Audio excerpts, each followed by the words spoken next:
Buenas tardes, soy el doctor Jesús Torres Espinosa. Estamos en la clase de farmacología. El día de ayer iniciamos la revisión del tema de los medicamentos o fármacos antiulcerosos. Fármacos que se utilizan en enfermedades como la dispepsia, el reflujo gastroesofágico o inclusive para tratar úlceras gástricas o duodenales, que son las porciones del sistema digestivo donde se pueden presentar úlceras por contacto con el ácido clorhídrico, el ácido gástrico. El día de ayer vimos nombramos 4 tipos de estos fármacos, entre ellos los que neutralizan el ácido, los que sirven como una barrera protectora, los antagonistas H2 y los bloqueadores de la bomba de hidrogeniones. Y el día de ayer pues revisamos primeramente los que neutralizaban el ácido, que no son más que álcalis ligeros, que pues al tener contacto con el ácido lo neutralizan o aumentan su pH para que este deje de ser tan agresivo con las paredes del estómago. El siguiente grupo a revisar serían los antagonistas de los receptores de histamina número 2. ¿Sí? Estos van a ser los ejemplos. Tenemos la nisatidina, la famotidina, la ranitidina y la cimetidina, siendo el más común de uso la ranitidina, uso muy extendido hasta la década de los 90, donde se empezó a darle más uso a lo que serían los IBPs, los inhibidores de la bomba de protones. De esos 4, pues hay que mencionar, si acaso, que la nisatidina tiene poco metabolismo hepático y se va a eliminar casi enteramente por el riñón. Tienen un metabolismo del primer paso porque van a pasar primero por hígado y luego ya harán sus efectos, lo cual les deja una biodisponibilidad del 50%. En los ancianos, su eliminación se reduce aún más, hasta un 50% de reducción de eliminación, ya sea por diversos factores como problemas hepáticos o problemas renales, lo cual pues, nos lleva a tener que hacer un ajuste de dosis en pacientes que tengan cualquiera de estas dos patologías, tanto renales como hepáticas. Sí, su eliminación, por tanto, va a ser hepática y renal y requiere ajuste de dosis si encontramos cualquiera de esas patologías que afecten a ambos centros que se encargan de metabolizar y eliminar. La duración de acción de estos fármacos va a depender enteramente de la dosis que estemos dando y de la integridad del sistema renal y del sistema hepático. Tienen una vida media aproximada de una hora hasta 4 horas. ¿Cómo van a funcionar? Pues primero van a inhibir de forma competitiva, van a bloquear los receptores H2 de la histamina en las células parietales que encontramos en las criptas del estómago. El estómago, pues, si lo pudiéramos ver, se ve como si estuviera una superficie arrugada. Esa superficie arrugada, si vemos un corte microscópico, lo que tiene son unas depresiones, ¿sí?, que se llaman criptas. En esa encontramos células parietales, células G, células principales, y cada una va a producir alguna sustancia o algún prefactor para generar el ácido gástrico. Entonces, estos van a actuar a nivel de las células principales, parietales, y suprimen la secreción de ácido que es estimulada por los alimentos. Van a disminuir la secreción gástrica y la concentración de pepsina, que es un componente esencial para el ácido gástrico. Luego la histamina, que se libera por otra de las células de las criptas, que son las enterocromafines, que deben de estimular a la gastrina y a su vez generar la liberación del ácido gástrico. Si está bloqueado el receptor H2, pues no va a llevar a cabo esta función. Ahora bien, la estimulación directa de la célula parietal por la gastrina como tal, o la acetilcolina, que tiene un menor efecto, también van a disminuir su función si bloqueamos estos. Entonces estamos bloqueando 3 sustancias, no solamente a la histamina, sino también a la gastrina y a la acetilcolina, para que no estimulen o no se lleve a cabo una estimulación de estos receptores y por tanto controlemos la secreción del ácido. Entonces, en un tratamiento relativamente prolongado, vamos a encontrar una inhibición de la secreción del ácido de un 60 al 70% en 24 horas con el tratamiento. Se utilizan principalmente para la inhibición nocturna del ácido, que va a estar mediada por la histamina, y en el estómago resulta que el pH va a aumentar de 4, va a disminuir más bien, de 5 a 4, va a ser más ácido todavía. Se va a administrar cada 12 horas normalmente, se puede administrar también cada 24 horas. No afectan a receptores H1 como la loratadina o los otros antihistamínicos que ya vimos, que son más selectivos a otro grupo de receptores.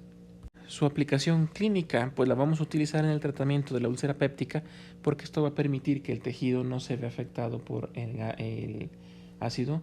Entonces eso va a permitir que haya una buena cicatrización de las ulceraciones. Nos sirve en el caso de controlar el reflujo gastroesofágico, y eso pues nos va a evitar que haya más adelante una enfermedad por reflujo gastroesofágico. También sirve para controlar la dispepsia no ulcerosa. La dispepsia no ulcerosa pues es el dolor gástrico que genera la lesión del ácido clorhídrico sobre la mucosa.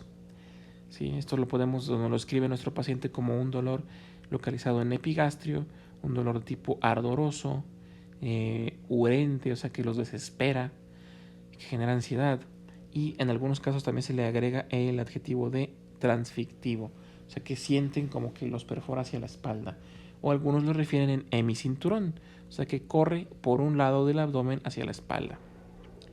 Obviamente, pues si podemos cicatrizar una úlcera, esto nos va a ayudar a prevenir las hemorragias por gastritis que se relacionan con el estrés. En este caso del estrés, resulta que las úlceras se pueden generar porque en situaciones de estrés hay una secreción de catecolaminas.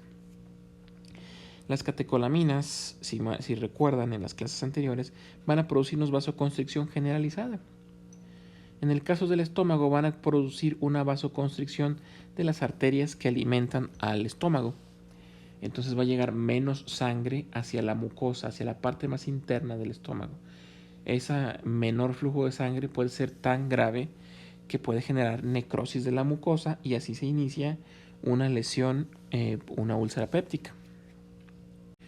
Los efectos adversos pueden provocarnos diarrea, tanto diarrea como estreñimiento. Esos efectos paradójicos pueden generar cefalea, fatiga y mialgias generalizadas, principalmente con el uso crónico.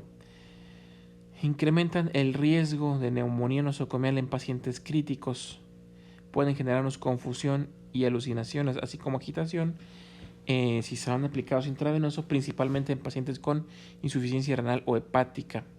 En dosis muy elevadas pueden generar ginecomastia e impotencia en hombres y galactorrea en las mujeres, principalmente la cimetidina. Son capaces de cruzar la barrera placentaria y se secreta a través de la leche, entonces está contraindicado en las embarazadas. Pueden producir muy raras ocasiones la displasia sanguínea, y en el goteo intravenoso, si se pasa muy rápidamente, pueden provocar bradicardia o hipotensión. Interacciones farmacológicas. Pues las principales es que van a competir con la creatinina por la secreción del túbulo renal, entonces pueden incrementar la retención de creatinina. Va a prolongar las vías o la vida de los fármacos que son procesados o metabolizados por estas vías y por el citocromo P450. Y todos van a inhibir el metabolismo gástrico, excepto la famotidina, el metabolismo gástrico del primer paso del etanol, sobre todo en las mujeres. Ahora pasamos a lo que son los inhibidores de la bomba de protones o IBPs. A partir de aquí los voy a nombrar como IBPs para ahorrar algo de tiempo. Tenemos como ejemplos el omeprazol, esomeprazol, lansoprazol, pantoprazol, rabeprazol y dexlansoprazol. De estos, pues los más conocidos son el omeprazol y el pantoprazol, muy utilizados. De hecho, han ido desplazando a los inhibidores H2. Resulta que son más seguros, tienen menos efectos secundarios, ¿sí? Y todos formando un grupo, parte de un grupo que se llama benzimidazoles sustituidos. Todos aquí, estos vienen todos en formulaciones orales. Hay algunos que podemos encontrar en intravenoso. Aquí menciona el esomeprazol y el pantoprazol, pero también encontramos omeprazol ya en preparación intravenosa. Los IBPs se van a administrar como profármacos inactivos, o sea, tienen que pasar por cierto metabolismo hepático para después empezar a activarse. Entonces se formulan en cápsulas de comprimidos que tienen dentro de pequeños microesferas, ¿sí? Que contienen el fármaco, o en comprimidos con cubierta entérica para protegerlos de la degradación gástrica. Una vez que esté en el estómago, ¿sí? Pasa a la luz intestinal, que es más alcalina, se disuelve la cubierta y ya se absorbe el fármaco, pasa por hígado y ahora sí se activa cuando empieza a metabolizarse. En niños y pacientes con disfagia o con sondas de alimentación, las cápsulas se pueden abrir y extraer los microgránulos para mezclarlos con el jugo de frutas o algún tipo de agua o líquido. Ahora, estos IVPs van a ser, son bases, o sea, son alcalinos, son débiles, bases alcalinas, van a ser lipofílicos, lo cual va a facilitar que se difundan a través de las membranas hacia los compartimentos más acidificados, que son el interior de las células gástricas. ¿Sí? Se deben de administrar como regla 1 hora antes de las comidas y se requieren de 3 a 4 medicaciones diarias de medicación para alcanzar el efecto que buscamos. Tiene una semivida sérica breve de 1.5 horas más o menos. Tiene una vida muy corta. Y tienen que pasar por el proceso de primer paso a nivel hepático. ¿En quién lo vamos a usar? Pues con situaciones muy parecidas a las de los H2, que son en el reflujo gastroesofágico de cualquier tipo, sea erosivo o no erosivo. Este reflujo ya sea erosivo o no erosivo nos puede provocar varias cosas, como una estenosis esofágica o otra complicación que es el esófago de Barrett. El esófago de Barrett no es en sí una patología, sino un diagnóstico histopatológico, en donde el esófago ha cambiado ya de forma por las veces que ha tenido contacto con el ácido. ¿Sí? Una dosis cada 24 horas es útil para aliviar la sintomatología y también puede ayudarnos a evitar complicaciones extraesofágicas como son el asma, la tos crónica o la laringitis, que son producidas por reflujos nocturnos. En el caso de la úlcera péptica, van a provocarnos un alivio rápido de los síntomas, va a favorecernos a la cicatrización de las úlceras gástricas en tratamientos largos de 6 a 8 semanas, va a favorecer la cicatrización de las úlceras duodenales en las primeras 4 semanas, o sea, mucho más rápido que en las gástricas, ¿sí? Y principalmente nos va a ayudar en el tratamiento de las ulceraciones provocadas por Helicobacter pylori, en donde el objetivo es cicatrizar las úlceras y posteriormente erradicar al microorganismo. Esto pues se logra a través de la combinación de varios fármacos, entre ellos tanto el omeprazol como la claritromicina y la amoxicilina. Esto se va a llamar tratamiento de erradicación. Y se va a continuar posteriormente con IVPs o inhibidores de la bomba de protones cada 24 horas en un periodo de 4 a 6 semanas. También nos va a servir en el tratamiento de las úlceras provocadas o relacionadas con los AINES. Otro tratamiento en el cual los podemos utilizar es en las úlceras relacionadas a los AINES. Ya hemos visto que una de las principales complicaciones del uso de AINES es las ulceraciones que puede provocar a nivel de las paredes gástricas. Los inhibidores de la bomba de protones son esenciales en la cicatrización de estas úlceras y obviamente pues tiene que ir acompañado de la suspensión del tratamiento de los AINES. ¿Sí? Una toma de una vez al día va a reducirnos la frecuencia de las úlceras. Si evitamos estas úlceras va a ayudarnos también a la prevención de las hemorragias provocadas por úlcera péptica. En el caso de los pacientes ya con hemorragias agudas del tubo digestivo por úlcera péptica, se disminuye este sangrado con el uso de los IVPs al menos a 5 días de tratamiento de vía oral, 40 miligramos, 2 veces al día. Y pues también lo podemos utilizar en el caso de la dispepsia no ulcerosa. Los inhibidores de la bomba de protones pueden ser utilizados con una eficacia más o menos moderada. Si los mezclamos con otros fármacos de estas familias que estamos revisando, pues podremos encontrar mayores beneficios. Se va a tener preferencia en este sentido en la dispepsia no ulcerosa por el uso de antagonistas de los receptores H2. Igual, su función va a ser ayudarnos a controlar la sintomatología y prevenir la hemorragia de las mucosas relacionada con el estrés. El estrés que sea clínicamente importante en pacientes, ¿sí? Pues aquí, pues en esos pacientes con estrés, no solamente el estrés emocional, podemos considerar también a los pacientes como los grandes quemados, con superficies corporales quemadas muy amplias.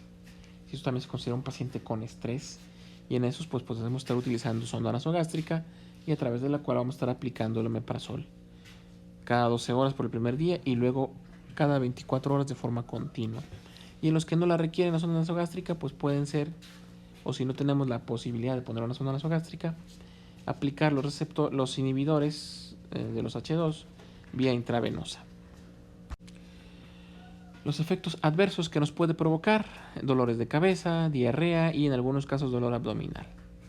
En algunas situaciones más severas se puede presentar nefritis intersticial aguda y como no se ha establecido su seguridad en el embarazo, pues se prefiere no dar durante el embarazo en los pacientes.